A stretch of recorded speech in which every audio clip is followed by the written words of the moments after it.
Hello and welcome to another edition of Grandstanders Live. I'm your host, Scott Kerman, and I'm joined by my usual cohorts, the Professor Russ Stevens, Uncle Joe McLaughlin, and he's JP's first son, Tim Hoey. We have another great show for you tonight. So, boys, let's get it started. We start with the New England Patriots. We have to. We said if the Red Sox bit and the first day of training camp happened, we would make the turn. We have made the turn. It's all Patriots now, all the time, which means the Grandstanders will be 24/7 Mac Daddy Network. Well, Heinz, you have to keep watching his team. Yeah, until his first debacle. And then interception. It's a very tough situation for Mac this year. Now, they spent a lot of money. All the money on the team is invested surrounding him in the running backs, offensive line, and, receivers. But he's got a whole new coaching staff. Josh took the entire offensive coaching staff, every position coach, and with him. So he's got to, interact with all, the offensive line coach, with the tight ends coach, the wide receivers coach, the quarterbacks coach, and they're all new. So it's going to be a interesting way of, Russ, for him. Russ, Sam White used to say that if a second-year quarterback, if he can just play to the level that he was playing at in the first year, that they will take that. There's always a drop back for a second-year quarterback in the NFL. Do you see that with Mac? He's a different kind of quarterback, right? Like he came in, I think the whole thing about Mac was he came in with a pretty high ceiling, that he was pretty advanced already. And so I don't know what happens when you bring a Mac Jones into the NFL, right? It's really remains to be seen. And to Joe's point, then you kind of like mess around with his coaching. I wouldn't necessarily, look, if he took a step back, I'd be seriously bummed out, really bummed out. I heard a report today that, after they ran a play, Mac went over and talked to Belichick, whereas 100% of the time last year, he would have been talking to the offensive coordinator, and so that's new. He's feeling that wouldn't have gone to Belichick. That would have been to the offensive coordinator last year. Well, Belichick wasn't on the field last year. I guess today, Zolak and them all made a point about Belichick being all over that field. Yeah, I mean, maybe he's trying to grasp for power, the continue to grasp for the power. It's Shakespearean. He knows he's getting older. He Macbeth.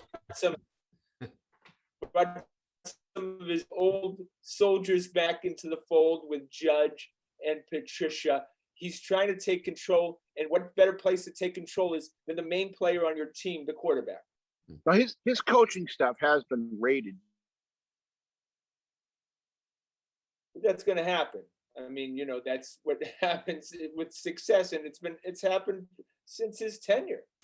Well, and the toughest part is, we don't see it so much, is all his evaluators and scouts were really robbed over the last, say, 10 years. That goes to why you have some pretty poor drafts in that time. All his scouts that he knew are gone. Timmy, you're frozen right now, just so you know. We didn't mean...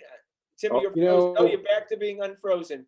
You were frozen there. Oh, you're frozen again. Russ. Yeah, I think the thing about it for me, and this is where we have to rely on Uncle Joe, is if that offensive line can protect him, he should have some decent weapons, right? He's got some good running backs, right? He's got at least one good tight end. He's got a couple of good receivers. Those receivers aren't trash. Those receivers aren't the top ones in the game, but there's a couple of good receivers in there. Like if they can protect him, I don't see any reason why he'll have a bad year. It's a good offensive line. They're all experienced. And Jonnu Smith, while not the offensive force we thought, graded out as like the top tight end as a blocker inline tight end in the NFL last year. So, right. That's to be said. They've got the only running back stable ahead of them that I can see is Cleveland with Chubb and Kareem Hunt. We like our running backs. Yeah. And Stevenson might take it up another notch this year, too. I think he will. He advanced so quickly last year from being a real dunce during the preseason to by the end of the year, he had changed 100%. He'd really picked up a lot. I was watching some film on this new running back that they just picked up this year. Montgomery. Some tremendous highlights, I tell you that. He's the James White replacement. He can cut like you've never seen before. Yeah, James White is he's going to be a coach. Yeah. I think he probably gets cut. Yeah, you don't come back from hips in football. No.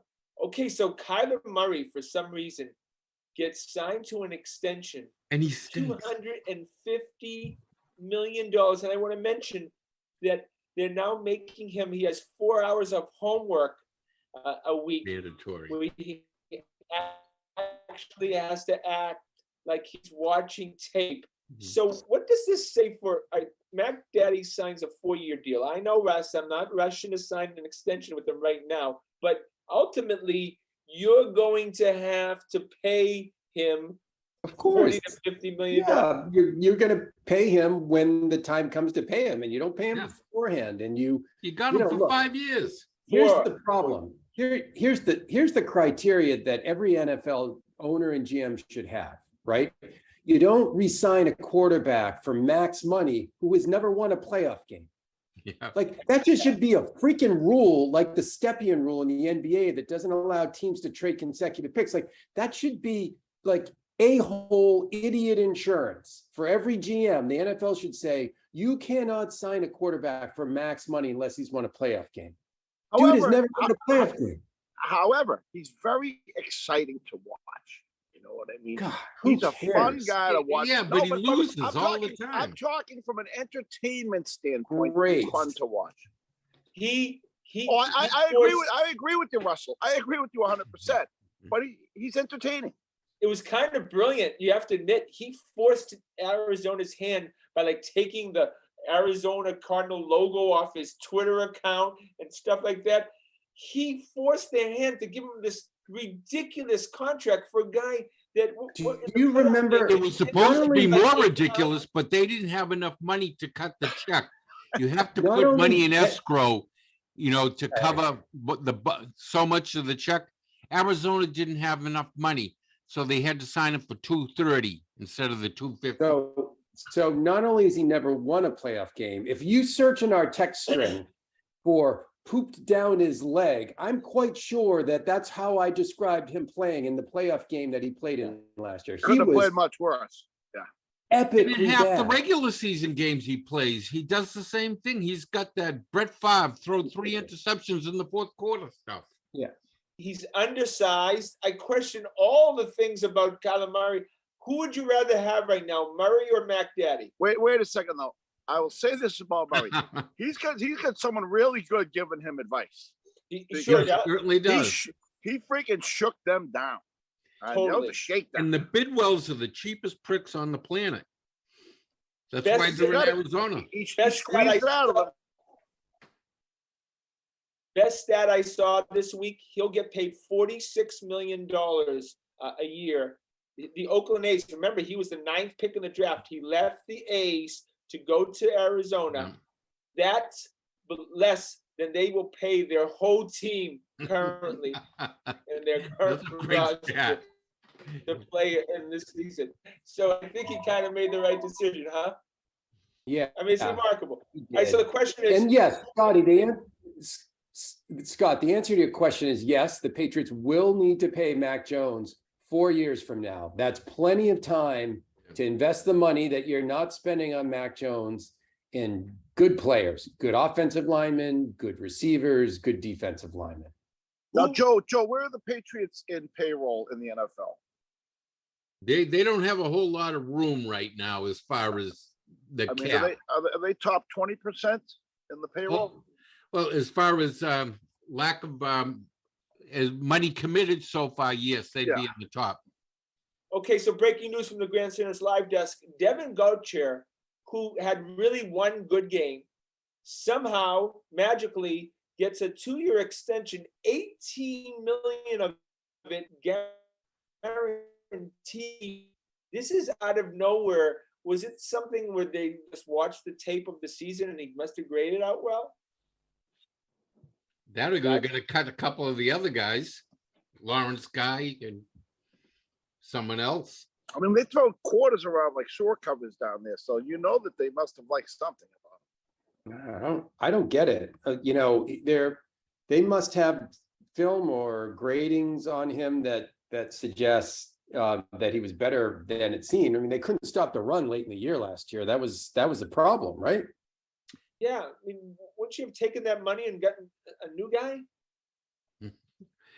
Maybe don't they know. like what he does around the locker room and everything else. And, their system has always been predicated on the defensive tackles just taking up blockers and letting the linebackers make tackles. We had no linebackers to make tackles. That's true too. Yeah, that's fair. Is it my imagination, or did it feel like they did not go into the off season reacting at all personnel wise to the Buffalo fiasco playoff game?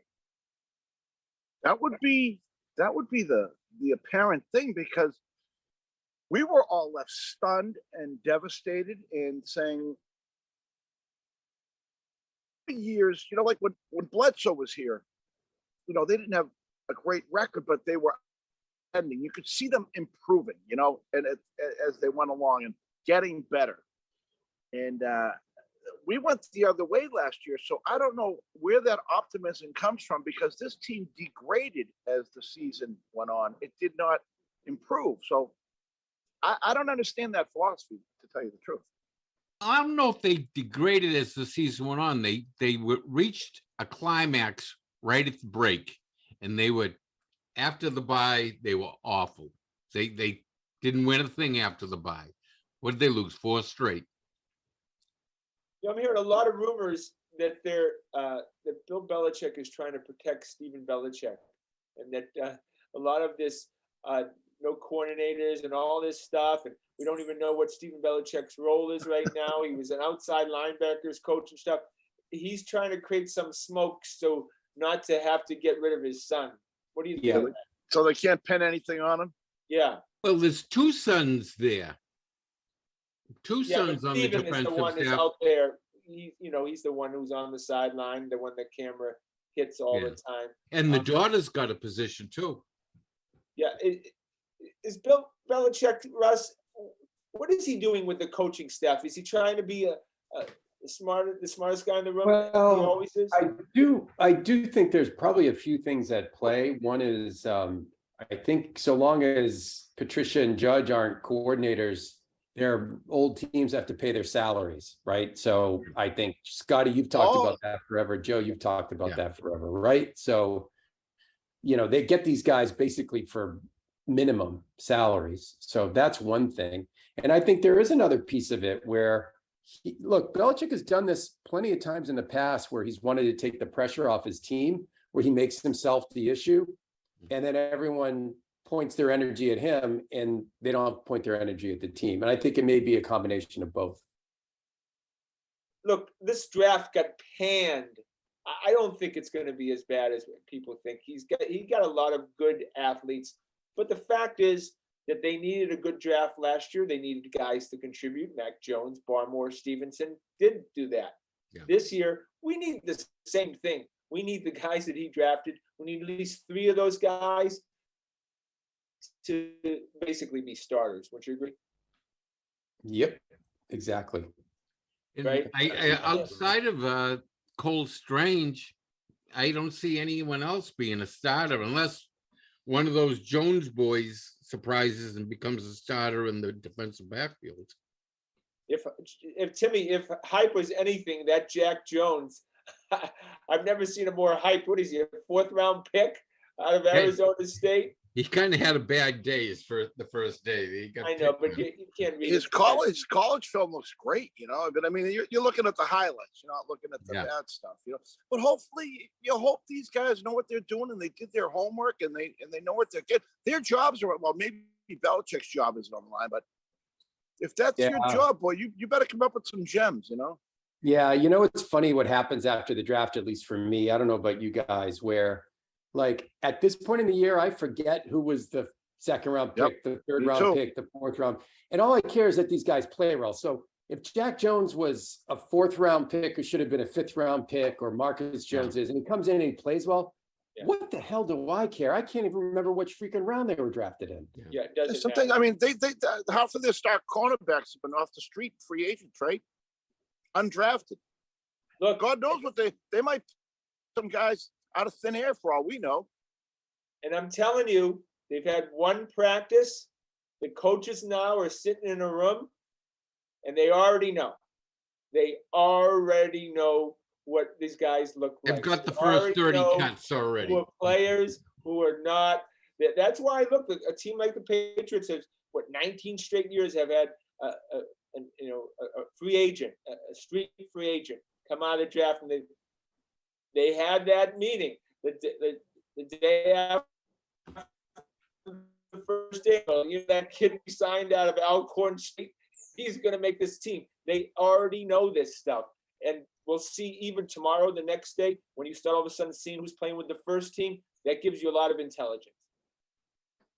It helps the bottom line when you see a guy. Maybe he's not as good as your starting corner, but you're not going to pay him. You're paying him the 20th of it, and you're getting about the same production. You'll go with that. I love when these guys come out of nowhere to be successful. I coached a lot of hockey, and we'd have tryouts for these elite teams, and you kind of knew who everybody was. This kid played for this big team, and this kid played, and they're at your tryout.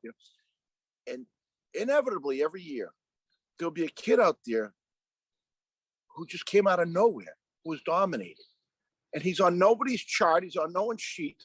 He just played for a town team that nobody knew about him. And I love when you see that. A guy just steps up and shows that he can compete with the big boys. Okay, give me a surprise early cut. I feel like an early cut's coming from somebody that either early cut or trade. Give me someone, Russ. Wow, that's a good question. I think Isaiah Wynn is in trouble.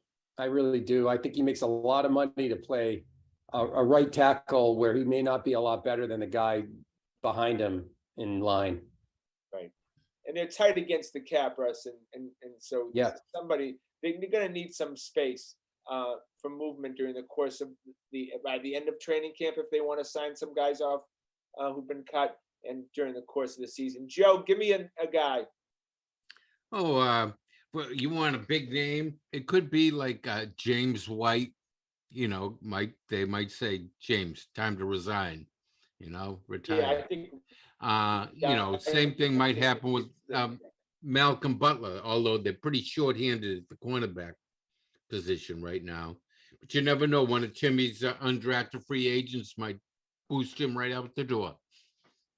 Timmy, you got a guy? I don't know if I'm talking out of line, but I wouldn't be surprised if Hightower resigns. He's not on the team. No, not team. Yeah, Hightower's not on the team yet. He's not signed? No, they're not. No one signed him. No, he's probably a guy. So it shows you how informed I am. He's a guy. I'm going to tell you a guy that might be traded. From what I've been hearing, Jacoby Myers. He may be a surprise guy that they don't really want to pay so much, and they might be the Borns. That if this kid Nixon can play a little bit and stuff. Hey, though, I'd be disappointed if that was the case, because he's like probably the only guy consistently over the last 3 or 4 years who's caught the ball. But his value could be really. I mean, if they could get a third round. Yeah. They just traded for a guy that plays his position though in Parker. Yeah, right. I really like Kendrick Bourne. I'd love to see the ball get into Kendrick Bourne's hands much more often.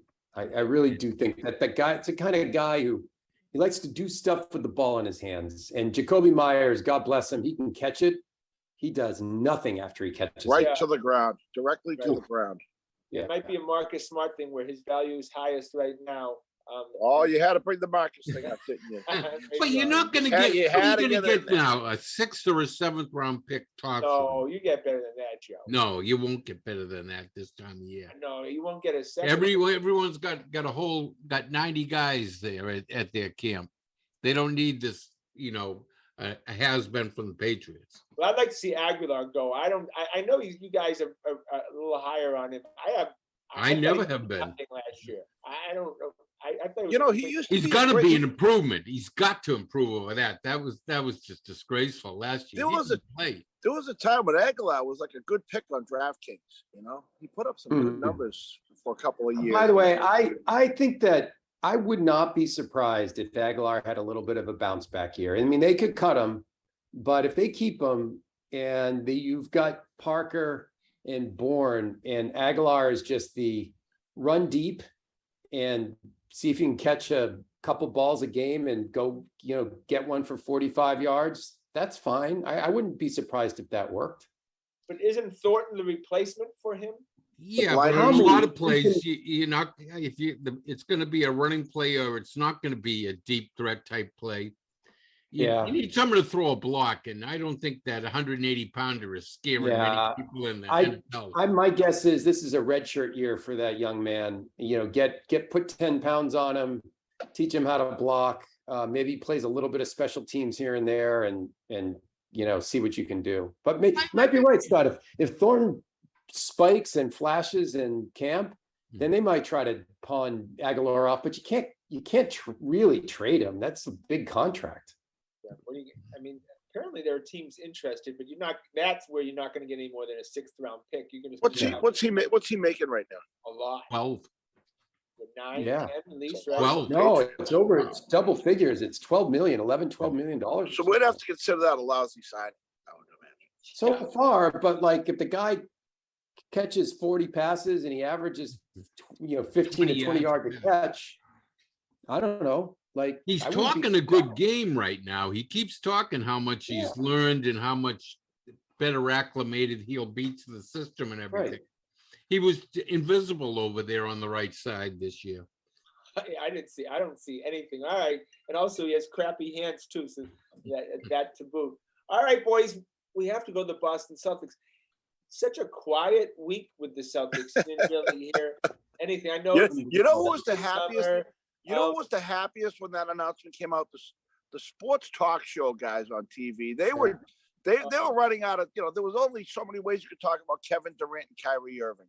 They were so happy when that got leaked out.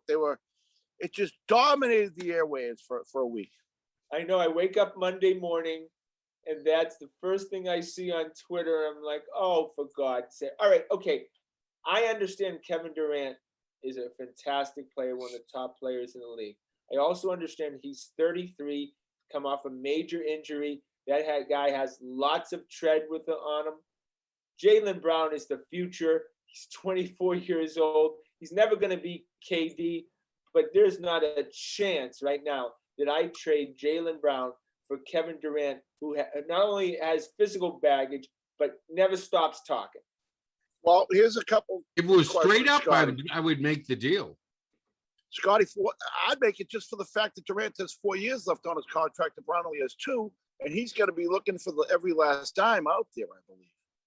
That, to me, straight up, their contracts being even, 4 years and 4 years, I don't know. But we've locked Kevin Durant in here for 4 years. That's a pretty good stretch of time. Russ, what is Kevin Durant going to have left?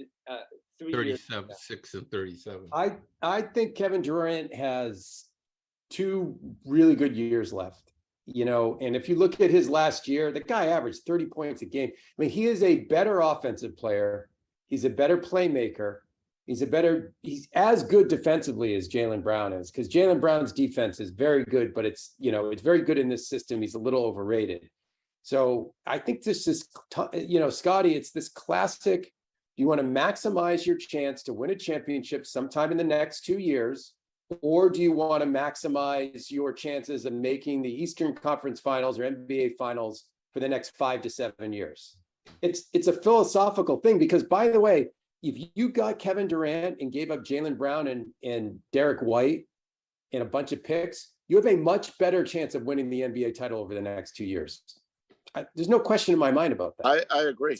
But I like kind of having a semi homegrown team. 100%, me too. I'm not saying I'm for it or against it by making that argument, but I think, if you assume, and it's an assumption, but if you assume that Durant is healthy during the playoffs, he's a significantly better player right now than Jaylen Brown. Right now. And we have to understand also, and Russ, you talk about this a lot, Jaylen Brown is injury prone. I'm sorry, Jaylen Brown's what? I missed that. He's injury prone. And he's injury prone. Look, if you want to go on court, really think about on court, Jaylen Brown is the most valuable type of player in the NBA. He's a big, strong two-way guard. He can score at 3 levels.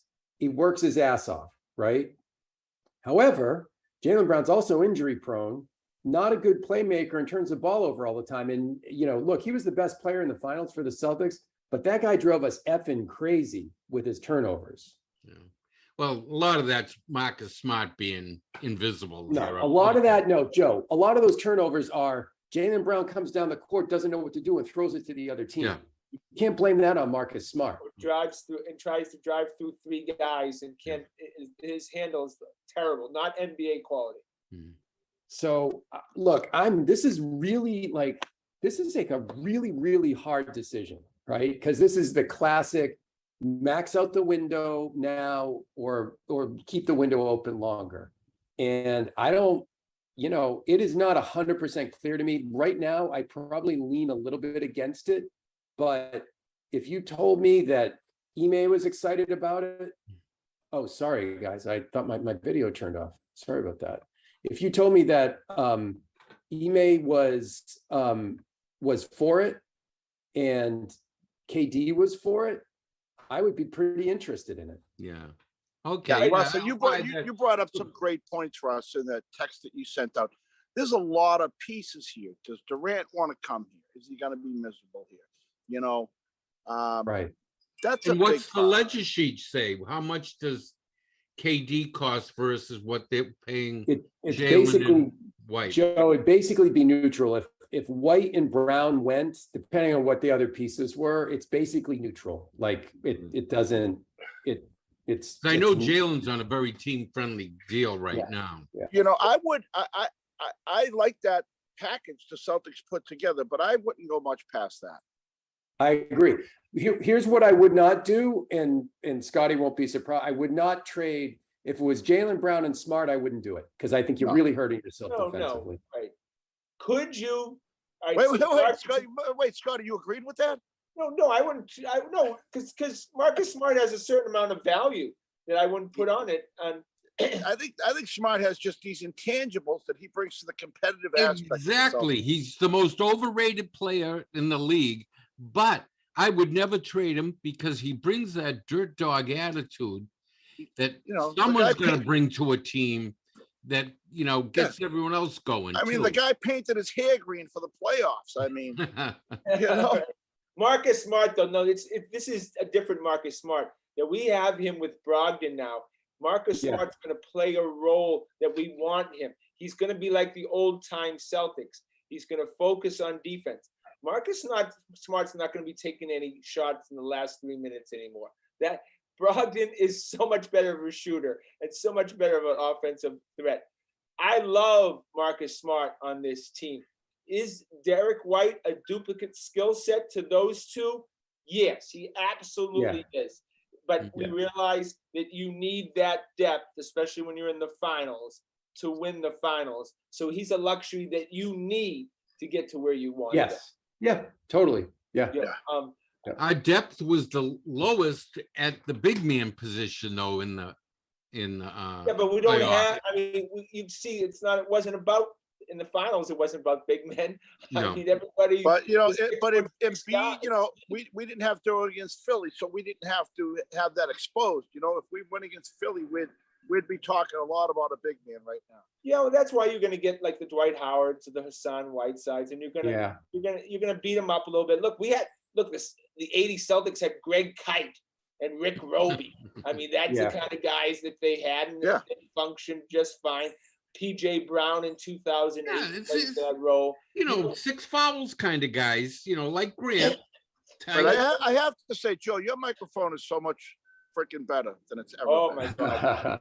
So look, here's where I net out. If it's White and not Smart, and if the 3 key people in this are enthusiastic about it, which are Ime, KD, and Tatum, I think you have to seriously consider it. Oh, thank you, Russ, for segueing into my next subject. But Tatum gave the perfect answer to the question. They cornered him into this, and he said, KD was a great teammate for the Olympics, and but I love my brothers on my team too. I mean, I that showed maturity in his answer, I thought. Okay, whose team is it if KD comes? Is it KD? That's such a great question. Who do you think? He's not the guy that takes over a team. He was willing to abrogate that role to Kyrie, even when Kyrie was a no-show. I know, but Kyrie's Kyrie, and he's got a lot more leverage and cred in the league than Jason Tatum does. Jason Tatum. I don't know. And it was Russell Westbrook on OKC, and on Golden State it was Steph. He doesn't mind being number 2 or 3. Tatum's been to a few Eastern Conference Finals now. He's got some cred.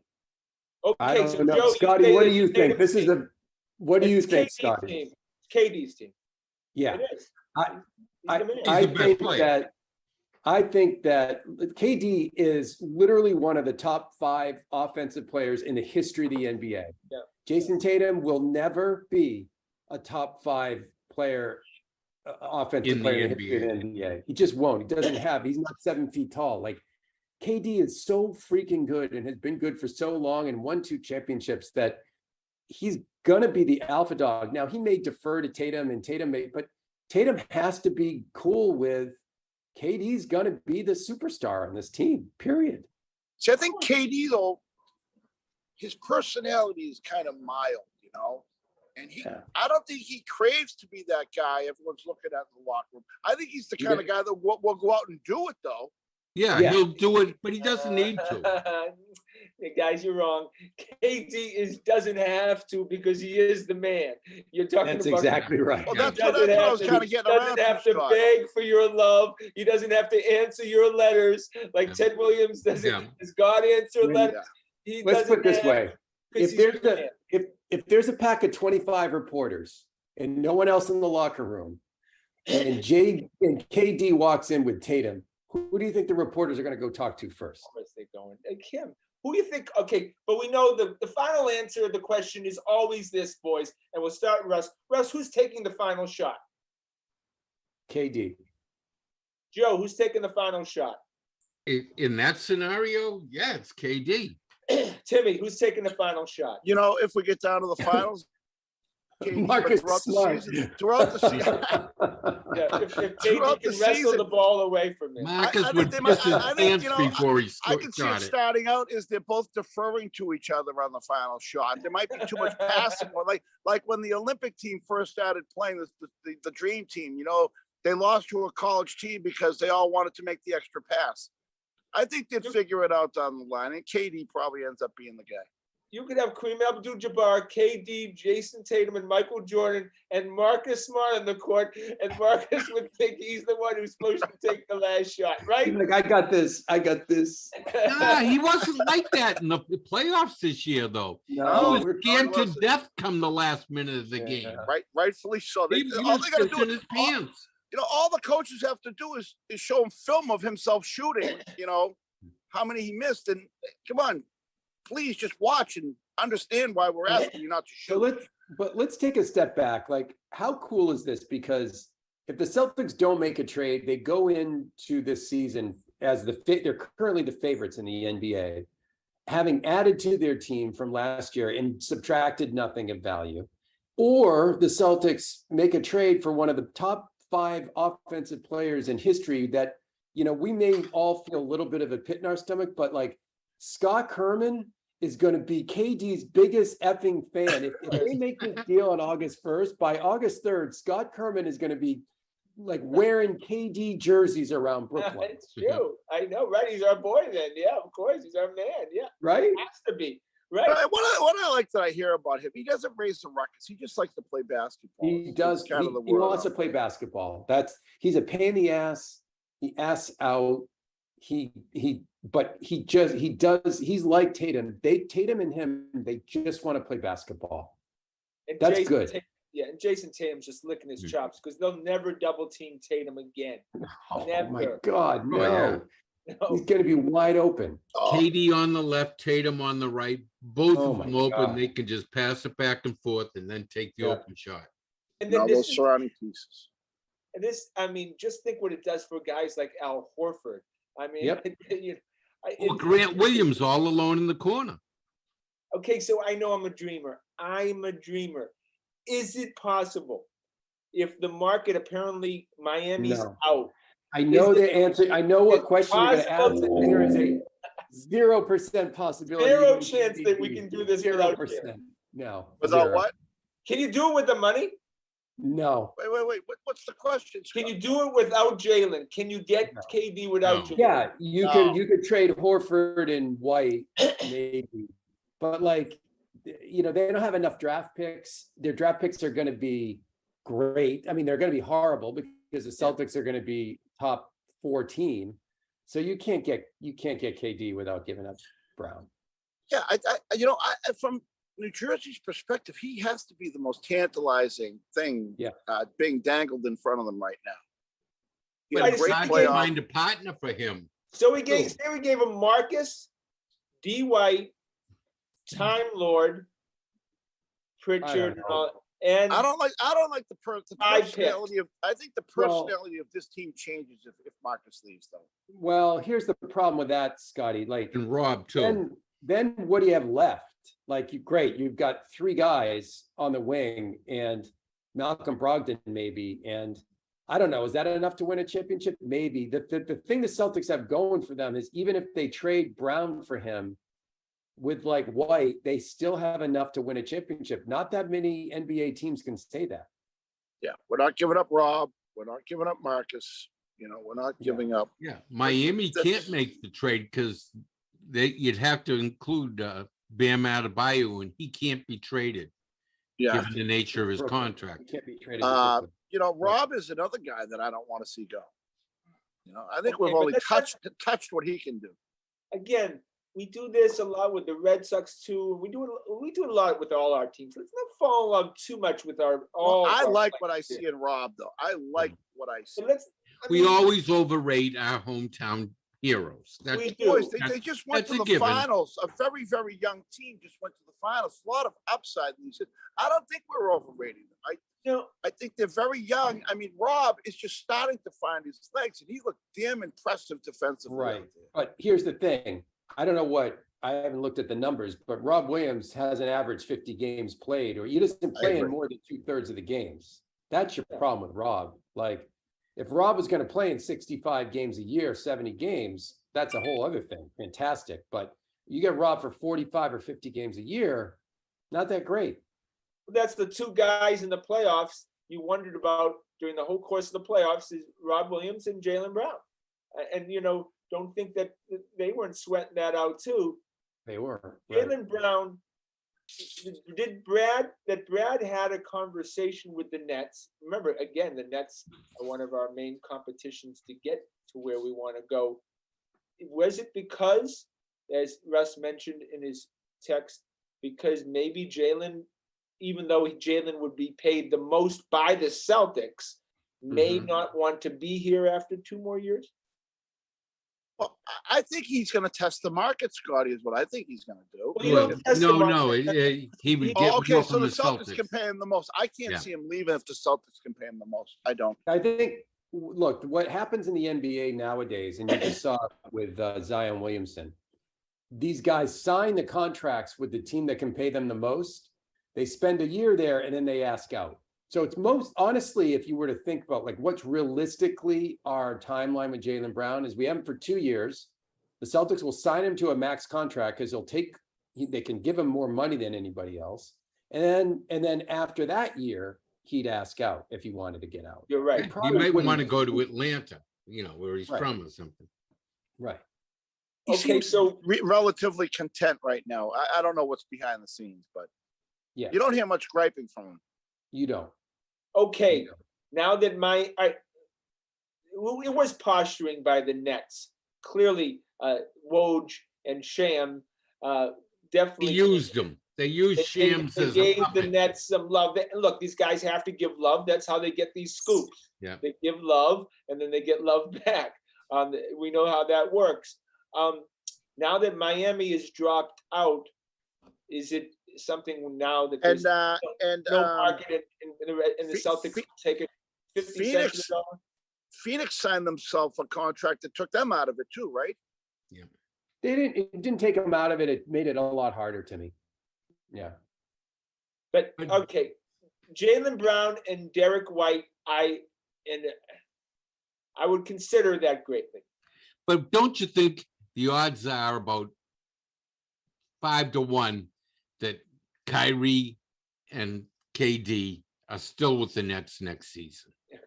Sure. I don't think it's 5-1, Joe. I mean, I think it's decent, but I think this Nets owner might just be like, you got to get these guys out of it. We cannot go into a year with these two guys demanding, still demanding a trade. So, And if he can present, you get if he can Russell present- Westbrook back for Kyrie. if he could present Jaylen Brown, who had a lot of attention on him in the finals and throughout the playoffs, a person that the New Jersey fans know and recognize because of the exposure, I can't see him getting much more than that. I don't know. We would be selling high on Jaylen. Oh, I think yeah. so, Oh, yeah. Scott. Yeah, I think so. But there were many times during at least the finals, but during the playoffs, that Jaylen was a better player than Jason. I think Absolutely. he's the best Celtics player in the finals. He's Absolutely. always been their most consistent player. He shows up to play all Yeah. 4 quarters and every game he's in. But another reason, Scotty, why they're selling at the height is that he's got 2 years left in his contract, right? Yeah. If this year doesn't go that well and Jaylen is making sort of noises that he may want to test the market and maybe be willing to give up the money, his value goes down, right? Because then you're only getting Jaylen Brown for 1 year at that point. Okay, this is the biggest question we'll ask this summer. We'll start with Joseph. Does the trade happen? No, this is like every summer there's something like this. We're getting Jimmy Butler, we're getting KD, we're getting AD. Every summer there's one of these kind of topics, and every summer it ends without them. Timmy? It's too good to be true. It just doesn't happen as presently constituted. And I think New Jersey's going to start the season with Kyrie and Kyrie in their lineup. Russell? I think it's only got a 30 to 40% chance of happening. Yeah, so I don't think so. you think Brad strikes me as a personality, like, he's got everything very neat and organized, very an accountant. He had a little plan this summer, and everybody's set. All the clothes are folded like Timmy does while watching the games. Everything's nice and neat. A deal like KD throws everything crazy. The unknowns about how everyone gets along and stuff. That would be a huge risk for Brad Stevens, who's just getting love right now. Yeah. Yep. If he pulled it off, I'd have to give him a pat on the back. If that offer that he offered got taken, I'd have to give him a pat on the back. But he just made a huge, like, Danny Ainge, 5 years ago move with Brogdon, gave away nothing to get, to me, a real huge player, contributor. This seems like a deal that's a little more a question. If you're coming off a deal like that, the last thing I want to do is expose myself to criticism. I don't think he's going to get much criticism for the way it's laid out right now. If he pulls it off, I think he'd be GM of the year. Look, if KD blows a tire all of a sudden, in game 3, or game 1, like we saw some other guy that we acquired, things will get dark for Brad quickly.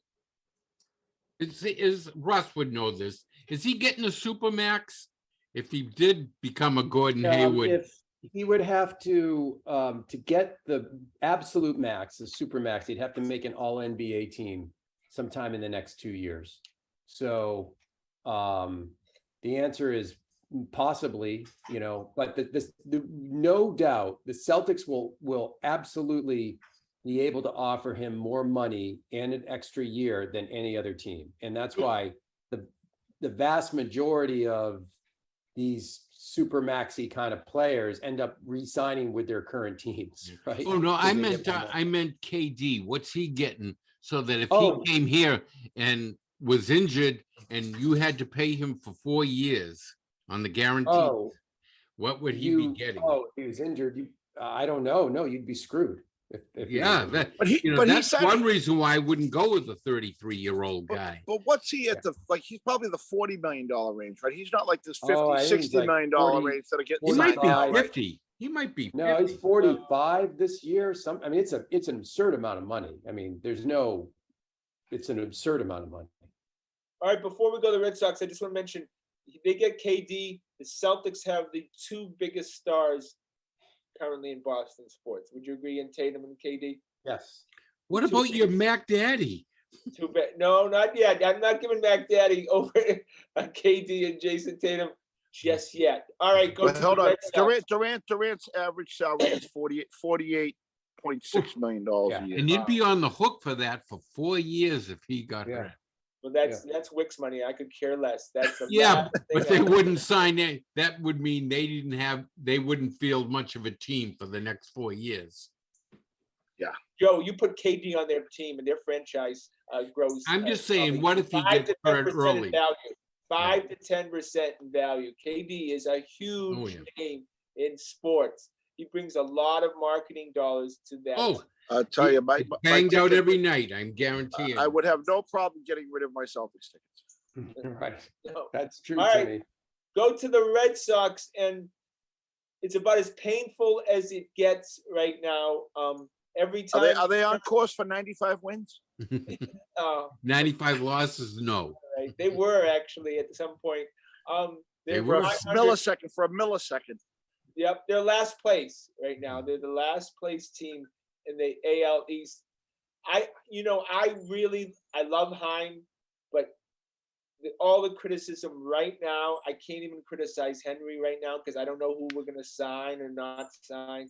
It all goes to Heim, that he allowed Bobby Dahlbeck to play first base the whole season, was also not only not fair to the Red Sox organization, wasn't fair to Dahlbeck. I've never seen a player hung out to dry this season who should have been in the minor leagues more than Bobby Dahlbeck. Yeah. I can't blame Henry. Aren't they like 4th or 5th in the major leagues in spending? Now, granted, Chris Sale's contract is part of that, and that wasn't Heim's doing. But they're paying They're a top dollar team. Well, we'll see what he does with Xander and Devers, and we'll talk about that in a second. But the team that Heim has put out there, and he could have he gave no effort to the 25-man roster. A little effort, and we would have had better production at those. Positions. I agree. This is a stunning stat that Pete Abraham tweeted a little while ago. All Red Sox outfielders. So anybody who's played outfield for the Red Sox this year, we have 21 combined home runs from all of our outfield starts. Hunter Renfroe has 17 by his own. There are 8 players in the American League who have more than 21 home runs than our entire outfield. Schwarber has over 30 now. Yeah, the Boston Red Sox. The Boston Red Sox. And I just want to raise probably my hand has more and say, walks than the entire Red Sox. Just remember, I was the guy who wanted to keep Schwarber in I remember. trade JD. Right. Devers, I'm sure, wanted to keep Schwarber because he changed his whole way of batting when Schwarber started batting in front of him. Devers was always swung at every pitch that came at him. Now if we just put on the field the team that we ended with last year, are we looking at anything close to what we're looking at right now? You're talking about a 7 to 10 game difference. If you had just kept Whitlock in the bullpen, which you should have done, if you had look again, it's the Boston Red Sox. We have more money than any entity almost in the world. If you had signed Schwarber, kept JD, Timmy loved JD batting what 6th, 7th, yeah. And if you had kept Renfroe, you'd right now be 3-4 games ahead in the wild card. Yep.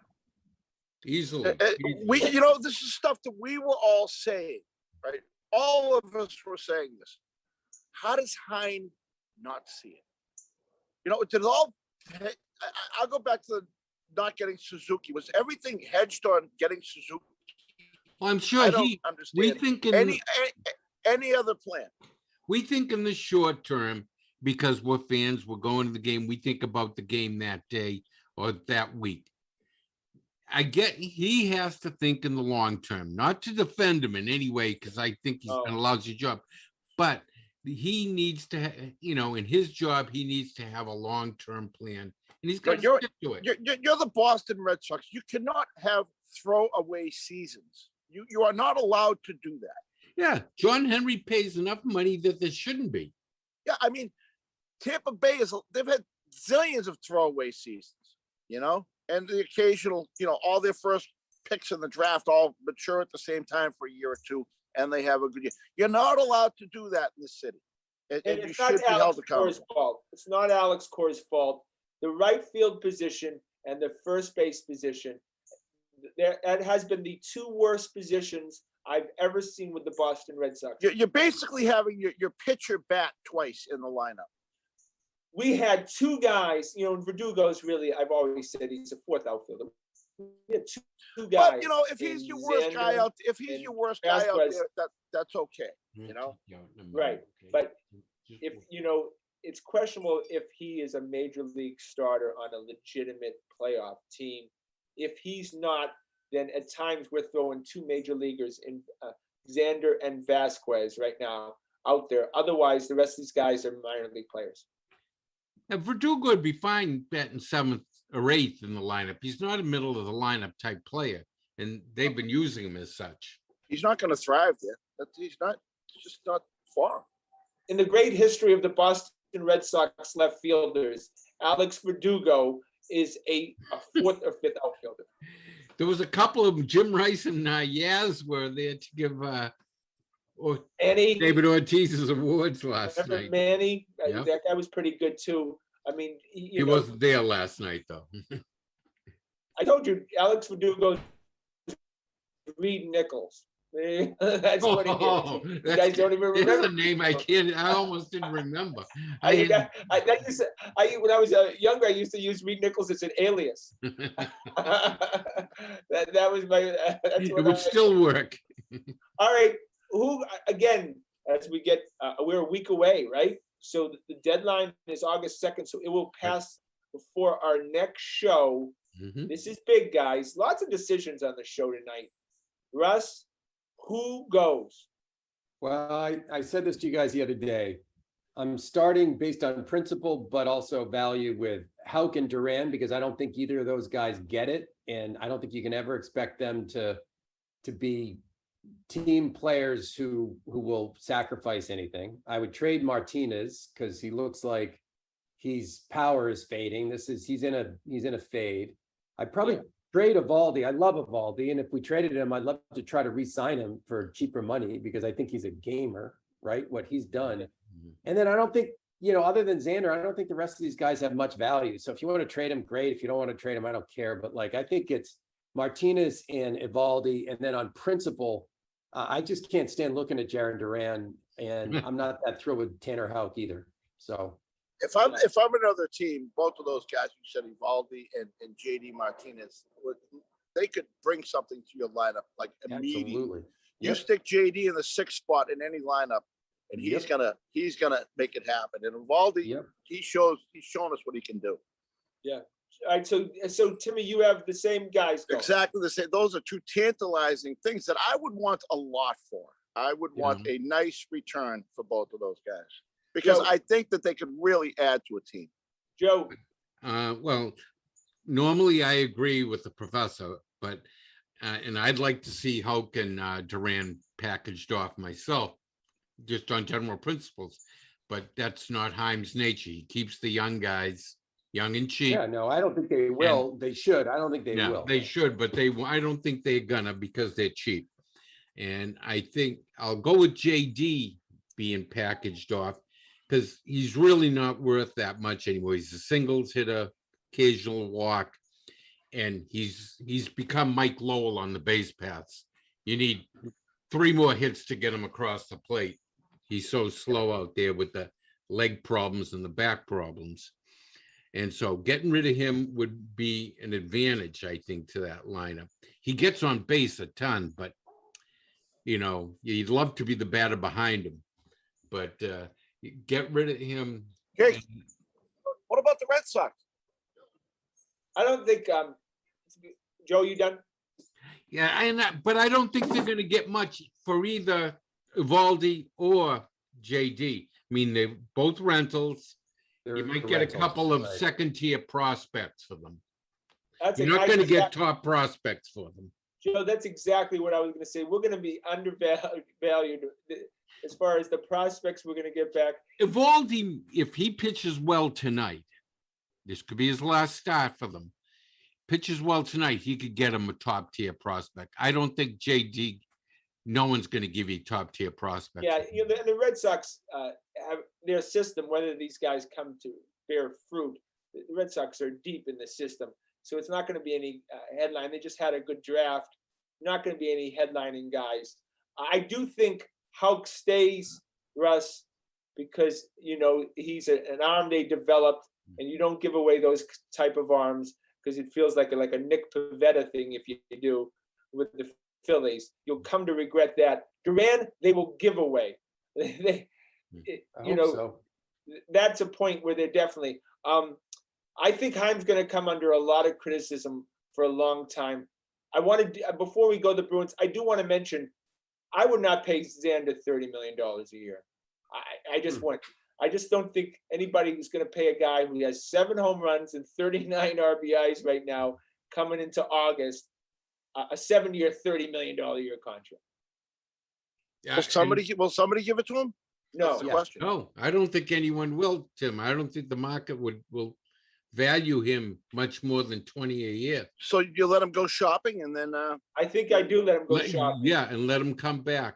I think there's more value to the Boston Red Sox than he has on other teams. Exactly. Russ?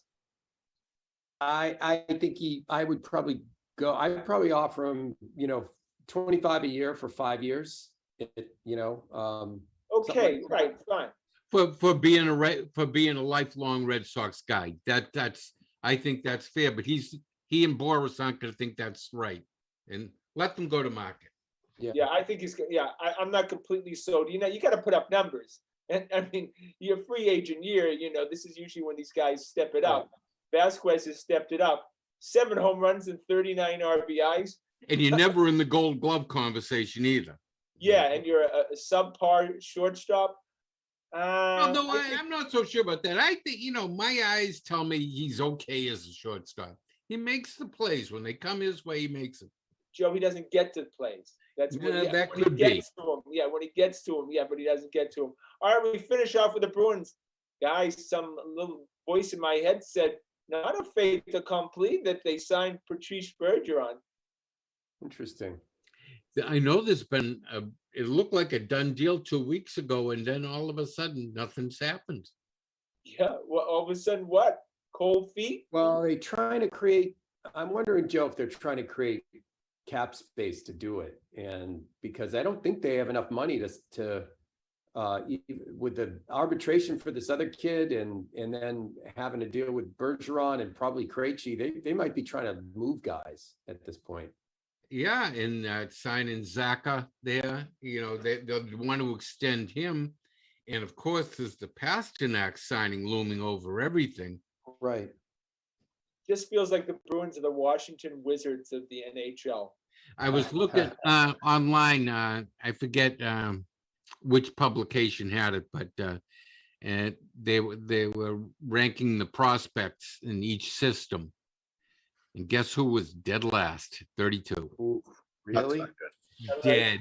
Well, we've had last. several very poor drafts. Yeah, well, I'm just Well, But I'll tell you the you funny got to part fire about it. all that. Sweeney's got to go to Jacobs and say, we got to fire all your buddies. They're doing a crappy job. After the first round, you're dependent on those scouts for everything.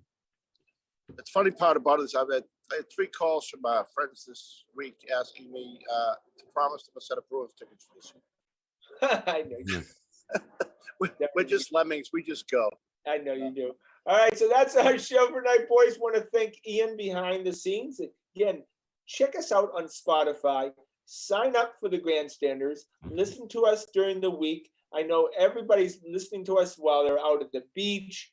They're at dinner. It's interrupting dinner with our lively discussion. It's making everybody's summer. So again, Spotify, the Grandstanders, sign us up, and we'll be back next week, same time, same channel. My name is Scott Kerman. Have a great and happy night.